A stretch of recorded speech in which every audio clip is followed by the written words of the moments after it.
Cashless transaction को बढ़ावा देने के लिए केंद्र सरकार ने एक नई पहल की है।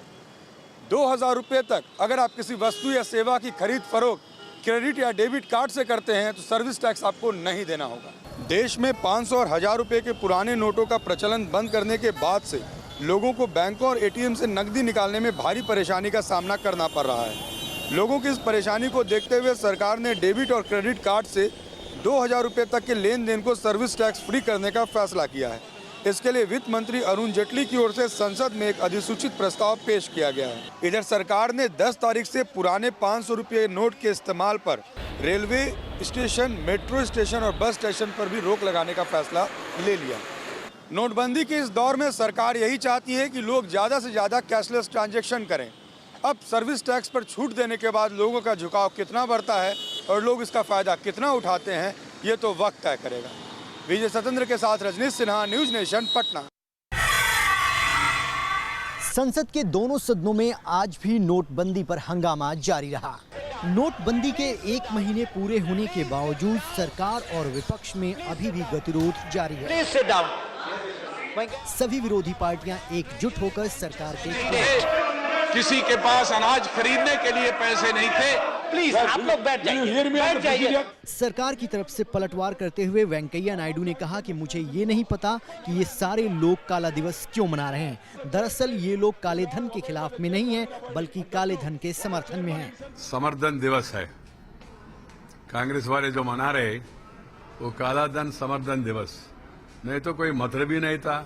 सदन चलाना सरकार की जिम्मेदारी है, इसलिए सरकार ये कह रही है कि वो चर्चा के लिए तैयार है, लेकिन विपक्ष अभी भी मत विभाजन के नियम के तहत ही चर्चा की मांग कर रहा है। वीडियो जर्नलिस्ट सुभाष चंद्र के साथ रविकांत राय, न्यूज नेशन, दिल्ली।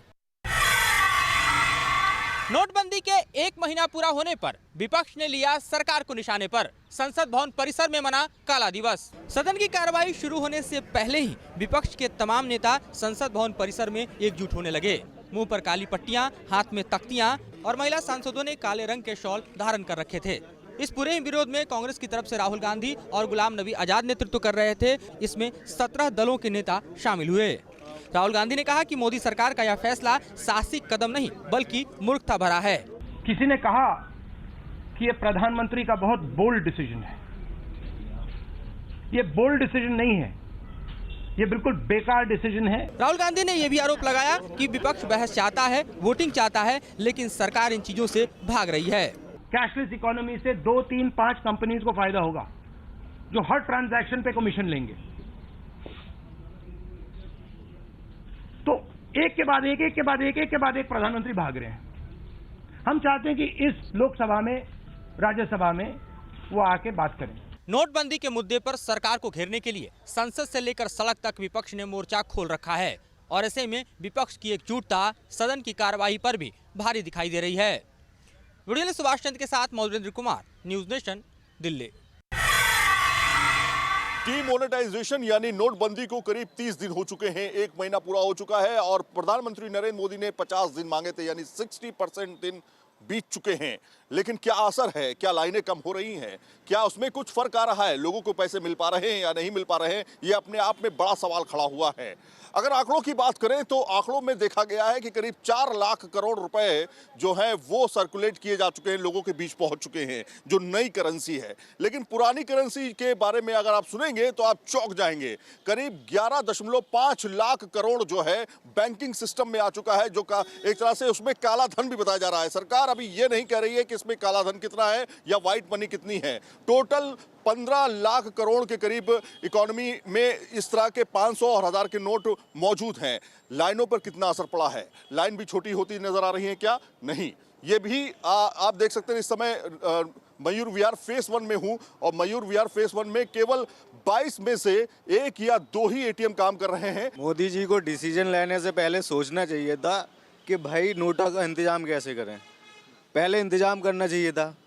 अब बैंकों में पैसा नहीं है, पब्लिक ऑफिस जाएगी या यहाँ। मोदी सरकार का जो मिशन है वो लंबा है, इसके लिए कड़वे घूंट पीने ही पड़ेंगे, क्योंकि जाहिर तौर पर पैरेलल इकोनॉमी के तौर पर काला धन चल रहा था जिसको कर्ब कर दिया गया है। वीडियो जर्नलिस्ट राकेश रावत के साथ सैयद आमिर हुसैन, न्यूज नेशन, दिल्ली। गोवा में पिछले 24 घंटे में 1.5 करोड़ की कीमत के पकड़े गए नए नोट, 2 लोग पुलिस हिरासत में। पुलिस थाने की मेज पर पसरे 2000 रुपयों की नई नोटों को पुलिस ने रमेश नार्वेकर और सिद्धू नाम के 2 शख्स से बरामद किया है। गोवा के पोरवोरिम इलाके में रहने वाले इन 2 लोगों को पुलिस ने उस समय धर दबोचा जब वो एक स्कूटर से इन नोटों को लेकर कहीं जा रहे थे। इनके पास से बरामद नोटों की कीमत 70 लाख रुपए बताई जा रही है, जबकि पुलिस का दावा है कि लगभग इतनी ही और रकम उसने गोवा के दूसरे हिस्सों से बरामद की है। गोवा पुलिस ने इस बरामदगी की जानकारी इनकम टैक्स विभाग को दे दी है, जबकि नए नोटों के स्रोत का पता लगाने के लिए दोनों आरोपियों से पूछताछ की जा रही है। वीडियो जर्नलिस्ट कामेश के साथ विकास श्रीवास्तव, न्यूज़ नेशन। काले धन को सफेद करने वाली राजनीतिक पार्टियों पर चुनाव आयोग की नजर है। 400 राजनीतिक पार्टियां संदेह के घेरे में। देश में इस वक्त लगभग 1900 राजनीतिक पार्टियां हैं। मुख्य चुनाव आयुक्त नसीम जैदी के मुताबिक इन 1900 पार्टियों में से 400 ऐसी पार्टियां हैं जिन्होंने कभी भी कोई चुनाव नहीं लड़ा है। जैदी ने शक जाहिर किया है कि इन पार्टियों का गठन काले धन को सफेद करने के मकसद से भी किया जा सकता है। मुख्य चुनाव आयुक्त ने इस बाबत स्पष्ट निर्देश देते हुए कहा कि चुनाव आयोग ने ऐसी पार्टियों को लिस्ट से निकालने की प्रक्रिया शुरू कर दी है। इससे राजनीतिक पार्टी के तौर पर आयकर और चंदे में मिलने वाली छूट बंद की जा सकेगी। जैदी ने कहा कि भविष्य में दोबारा रजिस्ट्रेशन की प्रक्रिया शुरू की जाएगी। चुनाव आयोग ने राज्य के आयोग से उन तमाम पार्टियों की लिस्ट मंगवाई है जिन्होंने कभी भी चुनाव नहीं लड़ा। वीडियो जर्नलिस्ट मनोज कुमार के साथ सूरज अरोड़ा, न्यूज़ नेशन, दिल्ली। संसद वीडियोग्राफी मामले में आम आदमी पार्टी के सांसद भगवंत मान को संसदीय कमेटी ने सदन की सुरक्षा से खिलवाड़ करने का दोषी माना है। कमेटी ने संसद के मौजूदा शीतकालीन सत्र से उन्हें निलंबित रखने की सिफारिश की है। भगवंत मान पंजाब के संगरूर से आम आदमी पार्टी के सांसद हैं। उन्होंने संसद के अधिवेशन के दौरान फेसबुक लाइव पर संसद का वीडियो शेयर किया था। इस मामले की जांच के लिए लोकसभा ने एक समिति का गठन किया था। इस समिति ने अपनी जांच पूरी कर ली है। कमेटी ने माना है कि मान द्वारा शेयर किए गए वीडियो से संसद की सुरक्षा की महत्वपूर्ण जानकारियां उजागर होती हैं और इन जानकारियों का इस्तेमाल देश विरोधी ताकतें संसद पर हमला करने में कर सकती हैं। भगवंत मान को लेकर संसदीय कमेटी ने अपनी रिपोर्ट सौंप दी है और उम्मीद है कि शुक्रवार को सदन में इस बाबत प्रस्ताव लाकर फैसला लिया जा सकता है। वीडियो जर्नलिस्ट गौरव के साथ Arvind Singh, News Nation, Delhi. Allahabad high court ने आज अपने एक अहम आदेश में 3 तलाक को असंवैधानिक और महिलाओं के साथ ज्यादती करार दिया है। 3 तलाक के मुद्दे पर इलाहाबाद हाईकोर्ट ने सख्त टिप्पणी करते हुए इसे असंवैधानिक बताया है। कोर्ट ने कहा है कि कोई भी पर्सनल लॉ संविधान के ऊपर नहीं है। इलाहाबाद हाईकोर्ट ने कहा मुस्लिम महिलाओं को 3 तलाक देना एक तरह से क्रूरता है। अदालत ने कहा कि 3 तलाक मुस्लिम महिलाओं के संवैधानिक अधिकारों का हनन है। यहाँ तक कि पवित्र कुरान में भी 3 तलाक को अच्छा नहीं माना गया है। कोर्ट के इस आदेश के बाद 3 तलाक के मुद्दे पर पहले से जारी बहस और गर्म हो गई है। गौरतलब है कि इस मसले पर केंद्र सरकार ने अपना रुख स्पष्ट करते हुए पहले ही इसे महिलाओं के अधिकारों के खिलाफ बताया था। वीडियो जर्नलिस्ट रितेश सिंह के साथ मानवेंद्र प्रताप सिंह, न्यूज़ नेशन, इलाहाबाद। दिल्ली के पटेल नगर मेट्रो स्टेशन पर मेट्रो कोच के एसी डक्ट में लगी आग। ये हादसा शाम को करीब 4 बजे हुआ। द्वारका से वैशाली आ रही ब्लू लाइन मेट्रो ट्रेन जैसे ही पटेल नगर मेट्रो स्टेशन पर पहुंची, अचानक ही मेट्रो कोच के एसी डक्ट में शॉर्ट सर्किट के बाद गहरा धुआं निकलने लगा। मेट्रो कोचेज में भी धुआं फैल गया। मेट्रो प्रशासन ने फौरन ही मेट्रो ट्रेन को खाली कराया, जिसके बाद मौके पर पहुंची फायर ब्रिगेड की टीम ने आग पर काबू पाया। राहत की बात यह है कि इस हादसे में कोई घायल नहीं हुआ है। मेट्रो प्रशासन ने मेट्रो कोच में आग लगने की इस घटना की जांच के आदेश दे दिए हैं। वीडियो जर्नलिस्ट अजीत यादव के साथ रुमानुल्लाह खान, न्यूज़ नेशन, दिल्ली। कानपुर में एक शादी समारोह स्थल पर उस वक्त हड़कंप मच गया जब शॉर्ट सर्किट के चलते भीषण आग लग गई।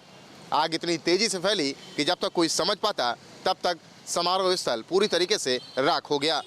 कानपुर के फजलगंज स्थित रिवेरा गेस्ट हाउस में आज पगड़ी का कार्यक्रम चल रहा था। पूरे लॉन में पंडाल लगाया गया था, लेकिन अचानक शॉर्ट सर्किट के चलते भीषण आग लग गई। आग की लपटों को देखकर इलाके में अफरा तफरी का माहौल हो गया। आनन फानन में दमकल की 10 गाड़ियों को बुलाया गया, जिसके बाद आग पर काबू पाया जा सका।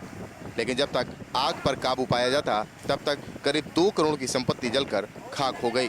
गेस्ट हाउस मालिक के पास फायर डिपार्टमेंट द्वारा दी जाने वाली ना तो एनओसी थी और ना ही आग बुझाने के साधन, जिसके बाद फायर डिपार्टमेंट ने गेस्ट हाउस मालिक को नोटिस थमा दिया है। कानपुर से वीडियो जर्नलिस्ट पुनीत पांडे के साथ रतीश त्रिवेदी, न्यूज नेशन। अंडमान में 1400 टूरिस्टों के रेस्क्यू का काम खराब मौसम की वजह से रुका, लेकिन एलजी ने सभी टूरिस्टों के सुरक्षित होने का भरोसा दिलाया है। खराब मौसम के चलते अंडमान निकोबार के हैवलॉक आइलैंड में करीब 1400 पर्यटक फंसे हैं। उन्हें निकालने के लिए नेवी ने अपने 4 जहाजों को भी भेजा था, लेकिन फिलहाल समुद्र में हलचल तेज है, जिससे रेस्क्यू ऑपरेशन को रोक दिया गया है। गृह मंत्री राजनाथ सिंह ने भी अंडमान के एलजी जगदीश मुखी से फोन कर हालत का जायजा लिया। मैं देशवासियों को बतलाना चाहता हूँ, जो भी टूरिस्ट यहाँ पर आया हुआ है वो 100% सुरक्षित है। हैवलॉक आइलैंड राजधानी पोर्ट ब्लेयर से करीबन 40 किलोमीटर की दूरी में है। उम्मीद की जा रही है कि मौसम के सामान्य होते ही सारे टूरिस्टों को पोर्ट ब्लेयर लाया जाएगा और जहां से वो अपने अपने घर वापस जा सकेंगे। वीडियो जर्नलिस्ट सुमित सरकार के साथ देवयानी चौबे, न्यूज नेशन।